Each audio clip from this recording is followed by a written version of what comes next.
I need to find the best budget Speedcube. The RS3M 2020 is one of the best budget Speedcubes of all time. For less than £9, you can get a fast-turning Rubik's Cube with corner-to-edge piece magnets and MoYu's dual adjustment system. Today, so many budget Speedcubes are being released, like the Meilong, Thunderclap V3, Qi M-Pro, Dian Guhong, RS3M version 5, Yushinol Magic, and more. How can I find the best budget Speedcube? My curiosity drove me to speedcubing.org, and one 3x3 really caught my eye. The Super RS3M. This is the regular RS3M, but this one says Super. This is an updated version of the RS3M 2020, so it's got to be good. Inside, you'll find the cube itself with a small box containing the adjustment tool, a cube stand, a screwdriver, and instructions on how to solve it and instructions on how to tension it. The Super RS3M standard is 56mm, it weighs 77 grams, has 48 magnets and 9 dual adjustment settings, and it costs £9 on speedcubing.org. Let's see the most exciting thing of first turns. Wow, this is so fast out of the box. This is so smooth. Easy U3. Can we do a U4? Yes, we did a U4. Brilliant. You know, that's a good sign. And this cube doesn't even have maglev. This is insane. Like, just imagine if you spent a little bit more and got the maglev version. Just imagine how fast that would be. But I mean, this is the non-maglev version. I did not expect it to be this fast. When I unboxed the RS3M 2020, it certainly wasn't as nice out of the box. I had to do a bunch of adjustments to actually make it turn well.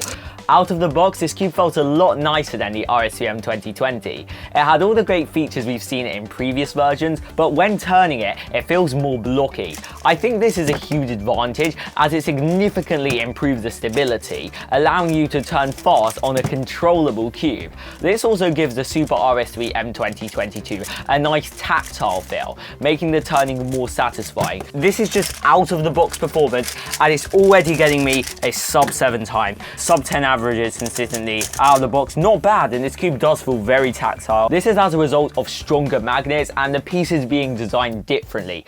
Wow, it can corner cut 45 degrees easily. It can corner cut almost beyond 45 degrees. I think when you unbox this, you don't even need to make any adjustments at all to actually get decent times on it. Plus, I absolutely love this new logo. I think the magnets on the Super RS3M might be slightly stronger. If you found that the magnets were too weak on the RS3M 2020, I'm sure you'll prefer the Super RS3M. MoYu has made some changes to the piece design, which may also have something to do with its more blocky feel.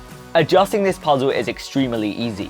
You just have to use the small adjustment tool, turning it anti-clockwise.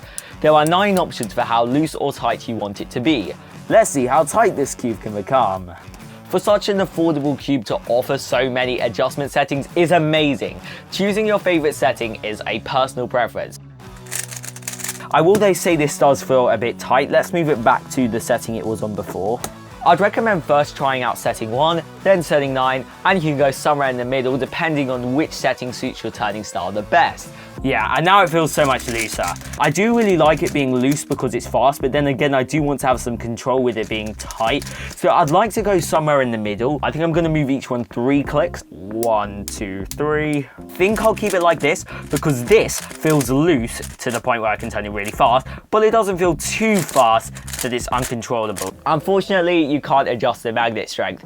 But seriously, as this cube is just £9 and the current magnet strength is a lot better, it's definitely not a disadvantage. And I gotta say how much I love its dual adjustment system. It's great. And I think one of my favorite lubricant combinations is mixing Lubos Drive with Perez. Really fast, make it a lot smoother easily. I then lubricated it with Lubos Drive and Perez to make this puzzle fast and controllable. And it's almost as good as my main. I found the best budget Speedcube. After doing a lot of solves, I've been averaging about 9 seconds on it, which is close to the times I get on the GAN 13, which is almost 8 times the price. The truth is, especially if you want to find your first Speedcube, you don't need to spend a ridiculous amount of money. This £9 Speedcube can offer all you need to become a super talented Speedcuber. And Luke Garrett has actually used the Super RS3M Standard Edition to get 3-second solves. Although I've sometimes had lookups and not always been consistent on every solve, I think when you compare this to the RS3M 2020 and other 3x3s in this price range, this is one of the, if not the, best option. So you really can't go wrong with the Super RS3M. I'll leave a link in the description to where you can buy this cube. Thank you so much to Daniel at speedcubing.org for kindly sending me this puzzle for free to review. For any Speedcube you buy on their store, don't forget to use the discount code SpeedyGoneCuber5 for 5% off. If this video helped you to decide that the Super RS3M is the right cube for you, I strongly recommend you buy a good lubricant as well. Check out this video all about Hiska and how it will immediately upgrade the performance of your Speedcube.